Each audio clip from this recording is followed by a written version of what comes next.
Today on the Totally Kids Club channel, it's Tick Talk. Hey gang, I'm Townsend Coleman, also known as the voice of The Tick Spoon! So, without further ado, let's get to it, shall we? Hey, my name is Jason Faunt. I'm the Red Ranger from Power Rangers Time Force. I played the role of Wes Collins and Alex Drake. What was your very first day on set like?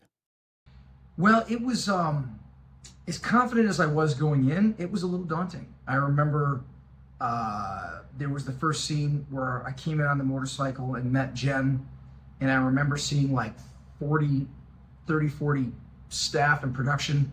Everybody was doing their jobs, and they said, hey, quiet on set. I saw like 40 heads just go and look at me.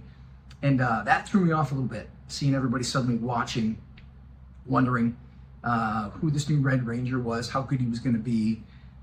So that was a little daunting and made me a little nervous, but then quickly you get over it. So the crew was wonderful, the cast was wonderful, and ultimately we had a really, really good time.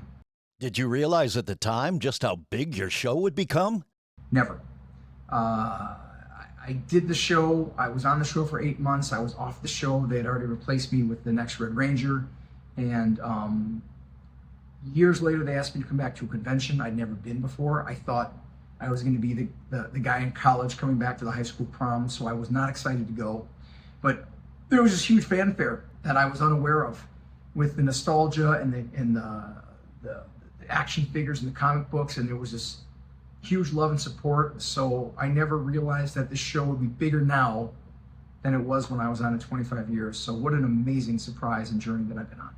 Which episode is your personal favorite and why? It would be End of Time. That was a three-parter that closed out the Time Force series. End of Time, I thought, was very well done. It kind of completed the character arc of Wes from where he started to where he was. It tied together his relationship with his father. It tied together relationship with Eric and Wes, and ultimately was the goodbye with Jen, which was an unhappy ending, which is not traditional. She couldn't stay and she left.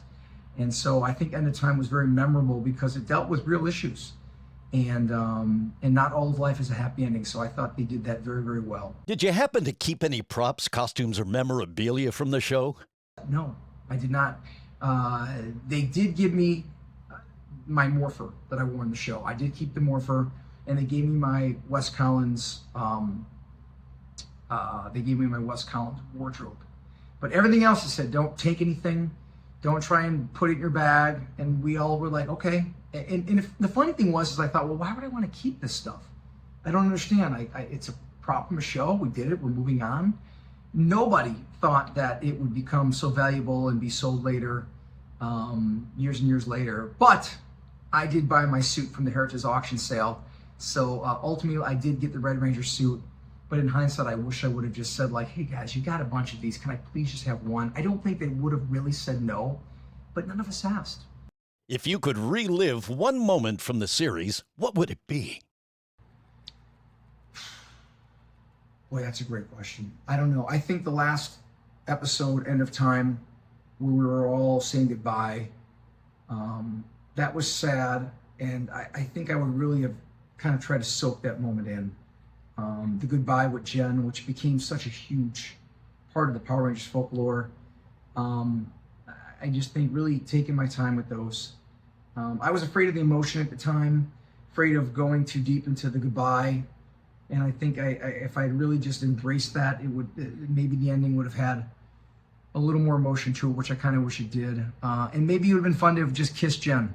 Everybody says, why didn't you guys kiss? Well, that would have been fun if we did it fun. They would have probably said cut, but we would have had that blooper somewhere. So maybe that would have been fun to do. What series would be a dream crossover with another Fox Kids show? Mighty Morphin, for sure. I think the nostalgia of Mighty Morphin and Time Force with time travel would allow us to go back and forth. So I think if I had to do a crossover, I would love to do it with the original series. I think that would be a huge hit with the fans. And with Time Force, we can spin around through the whole era. So who knows? You never know what you might see coming up. Be part of the story. Don't forget to like, subscribe, and hit the notification button.